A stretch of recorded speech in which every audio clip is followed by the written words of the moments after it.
As promised, I said I'd give a little bit more insight into just random stuff I get up to in the shed. You would have heard me mention when I did the video of the Hilux with the water tank on it, how I had it used to be a tipper, because when we bought it, it was just a ute. And then I made that tray and the tipper for it.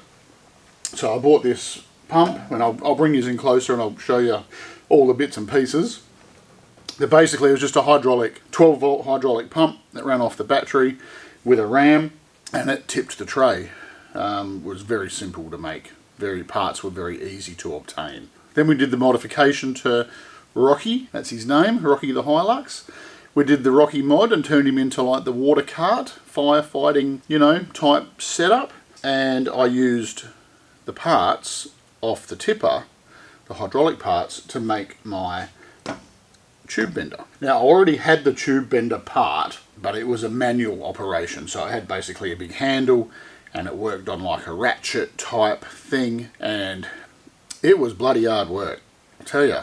Whew. So I never really used it because it was just a little bit too awkward, and you know, to get some bends on some big pipe or tube was just a pain in the bum. So it sat there for a while, and then I ended up with a spare hydraulic motor off Rocky. I'll bring us over and we'll just run through what, you know, most of these parts are and sort of what they cost me. And we'll go from there.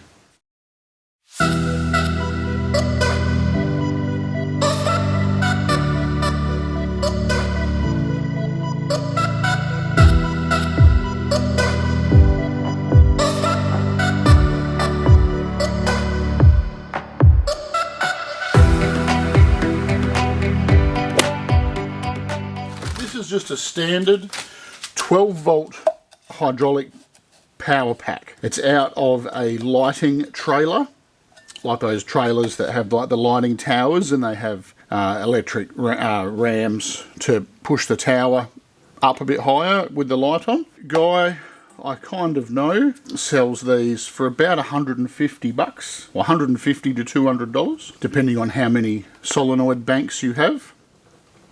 This one did have 3 more solenoid banks on it, so you could run 3 different rams, but I took them off because I only want to run 1 ram. So you've got your 12 volt motor, your relay, you've got your hydraulic solenoids here, which depending which one you put power to, depends which way the fluid goes through the ram. The pump does only come on when you hit the switch.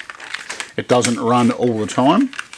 I have made this wiring here, forward and reverse, for the engine, so whether the pump is going extending or contracting, you have it in whichever position you like, and that's the button to run the pump. So I just basically go, you know, forward, or whichever way this is, I can't remember now, I haven't used it for a bit, but you know, one direction, push the button, the pump comes on, the ram extends, let go of the button, it all stops. To retract it, bring the switch back, hit the button, and it retracts. And I'll show you it in operation at the end, like we'll bend a bit of pipe. Next thing is the ram. This is a 3-inch ram with a 12-inch stroke. This is just from a place in Australia that we call Bearco. It's very similar to like Tractor Supply that you guys have overseas. It's just it's not a name brand cylinder, it's just a generic cylinder, easy to replace. These are only a few $100s, and the hoses, I've got longer hoses because it was on the ute before, so these hoses are just off the shelf lengths. You can buy them in, you know, whatever you want, 2 foot, 3 foot, 4 foot, whatever. So I probably will get, next time I go to that shop, I will get some shorter hoses just to tidy this up so it's not all hanging out. Next is the actual bender itself. Let's go have a look at that. Okay, now this type of bender, this is called this is from a company called JD Squared, and this is a Model 32. I bought it as a manual bender, as I said, so it did have a big handle and ratcheting mechanism on it, which is now removed, and it is designed to run in the horizontal plane. So this, I've got this in the vertical plane, and I'll explain why shortly. In the horizontal plane, it had a stand and it was bolted to the concrete, like to the ground, and then you would put your pipe in and you'd manually ratchet the bender around to create the bend. I mounted it vertically because, I suppose there's a few reasons. First one is I like to be different. Second one is I like to be different. And the third one is because I find it easier that when you start bending a hoop, the hoop kind of works its way up and around, and it's easier to hold the level on it to keep it in the same plane rather than holding it horizontal as it's going to come out into the workshop. So I can put a full length of pipe in here and not really have to worry, because I've got the height, not really have to worry about where it's going to go to. So this is a 40 NB pipe die. This one. Dies are pretty expensive. They range in price from about $600 up to $1,200 for a die, depending on what size you want. This one is probably about $800, maybe $900. So it comes with the die, and then it also comes with the follow bar, which is this bit here that the actual tube slides on when this bender comes around. And it will all be kind of, I'll say self-explanatory, but when we get it going and we bend a bit, we'll see how it all works. I have a pipe tube notcher. This is just a eBay special. It's about $60, I think. Just welded that onto here. It just runs off a drill. You clamp your bit of pipe in here, comes out. You can adjust this onto whatever angle you like. Pretty basic, straightforward stuff. So what I want to do today is I want to put some wheels on it, so it's easier just to maneuver around. When I'm not using it, I can just push it to the side. It's very heavy to drag around. Got these, which I've had on the shelf for some time. These are just a caster with a brake, 70 kilo rating. I might just weld these on, and then I want to put a battery box, and I've got that just here. I found this battery box in my shed. I'm pretty sure that my son owns it, but he's not here. So I'm going to use it. So I'm just going to wire up the main terminals to the battery, and then wire the two cables off the electric pump, off the 12 volt pump onto these. When I'm not using it, I'll just disconnect. Just disconnect one and tuck it in so it doesn't go flat or whatever. So I need to make a little stand to put that in as well, so it can roll around with the unit. I'll get to grinding these 4 wheels. Alright, if you're wondering what I use on the grinder to sand stuff and cut stuff, I'll show you. Cordless grinder. I do have like a 240 volt grinder, but I just find that this does everything I need it to do. I have a standard plastic backing pad. You buy them as the little kit. It comes with that, and it comes with the little nut that holds the sanding disc on. Now I cut the back of the sanding pad down because this was actually as big as the disc, the sanding disc. So I cut that down, and I quite like how that allows you to get a bit of flex on the job. And after you get used to it a bit, you can get a really nice finish on like welded joins with that. These pads are Cubitrons. What grit are these? These ones are 60. So I have 60, 80, 60 grit, 80 grit, and 36 grit. So 36 grits, they remove a lot of metal very fast. And skin too. They'll take skin off just as quick. They do come in like a Mylar bag when you buy them. It's very important to keep moisture away from them because they will bow and warp with a bit of moisture in the air. For cutting, I will only use 1mm cutting discs made by 3M. I'll just see if I've got a new one here. That's them. I've tried a lot of cutting discs over the many years, and I find these are the best. Hands down, they're a winner. I'll just pull out a sanding disc and just show you the back of the disc so you can have a look at what it actually says. They're great. And they just go on I'm always a tighten it up by hand person. Just push the thing, give it a nudge, and you're ready to go. I don't use a guard. I'm not going to tell you how to use your grinder, but no doubt someone may tell me how to. Put this back on and we'll go sand the gal off the frame.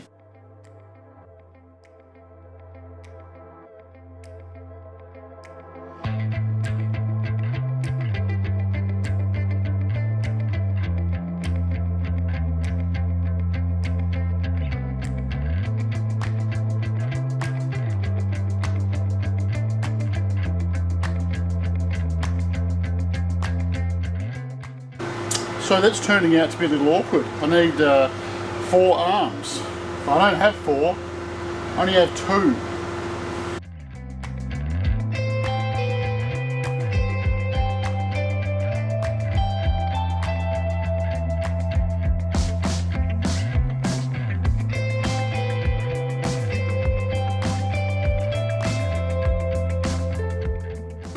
So much better. Probably just a bit of a square tube, small square tube, and just put a brace across here, and then 2 coming out this way, and then the battery tray can sit on that, and I'll just chuck like a ratchet strap, little strap over it or something. Probably not even, actually. It's not like it's going to bounce around anywhere, it's just going to sit there. No, I'll put a strap on it just in case a bit of pipe hits it or something, you know. Alrighty, so I'm just using a little bit of 25mm square tube. Need a measurement between the 2 rails, and we'll call it 494. That's in millimeters. So I shall just cut that off, and then we want 2 more at about 240. Done. We'll just put the sanding disc on.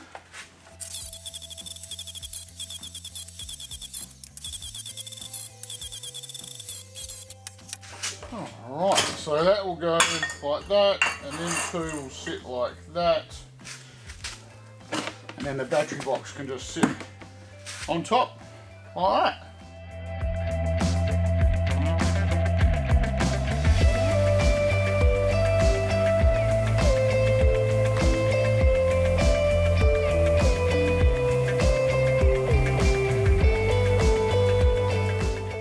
Now I might just find a chain link, something, and just weld a little chain link here, and then it'll give me something to put the strap through to hold it down. I think I will strap it because, you know, I don't want it to move and arc out on anything, or I don't want anything to go wrong.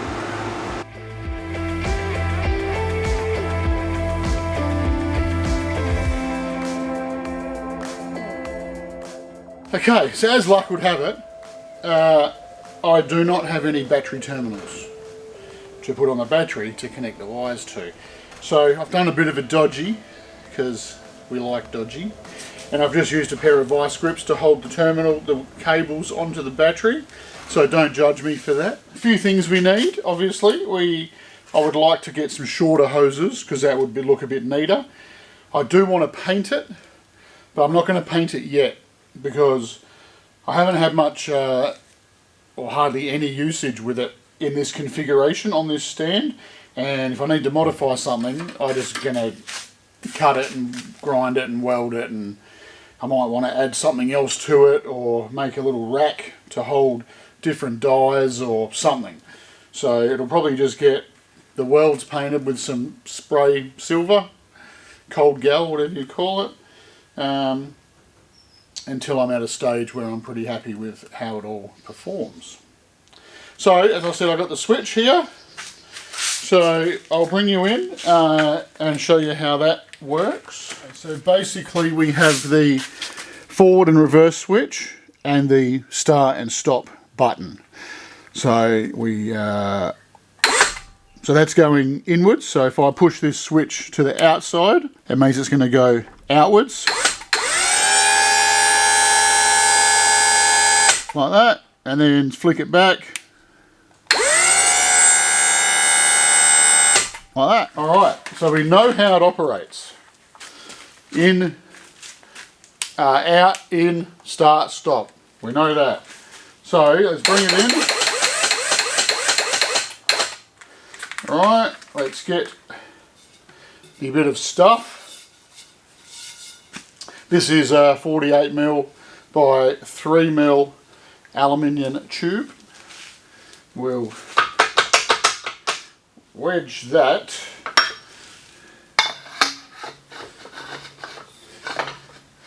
down in there. We'll take that pin out.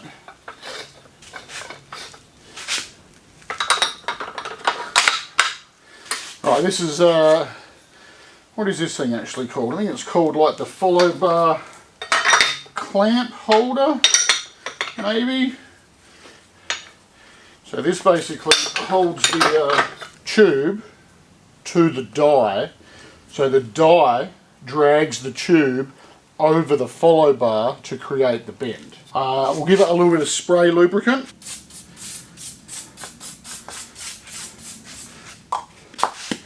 Beautiful. We basically just push this onto the outside, because that's where I know that extends the ram, and we start bending. I'm not going to go into bending technique and measurements and info on how to set the tube in the die and take up the slack and how much tube you need for per degree of bend. That's on my other channel. I'll do a video on that on CAD with Corey. So just got a few videos on there at the moment just of how to draw some basic stuff in Fusion 360 on the CAD program that's free. And I'm going to start adding some you know, in the shed little fabrication bits in there as well. It's as simple as that. I'll bring the camera over.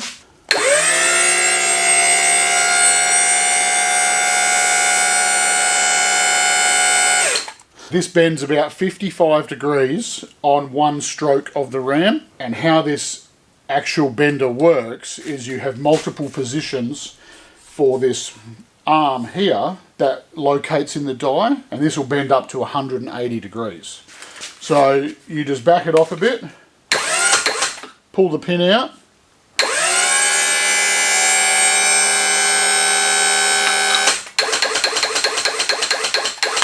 until you get the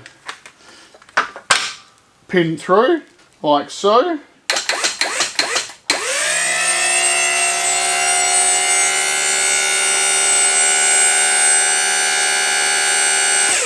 And then we back it off a bit.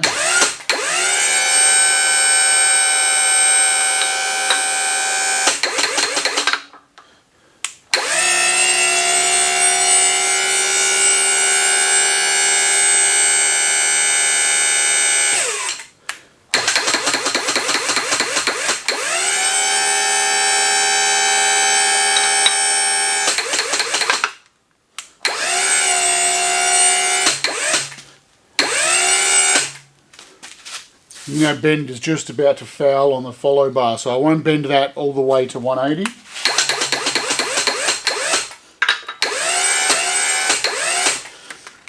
Okay. We'll take off the clamp and we roll out the bend. That's the bend. It's very even all the way. There's no indentations in it. Maybe a little bit here. If I can just feel that with my thumb, very minimal amount. But the rest of it, I'm very happy with. That's great. So that is JD Squared Model 32 bender. Alright. Thanks for joining me on a little shed adventure. Hope it's something that you're interested in, and I'll try and do another few of them over the coming months.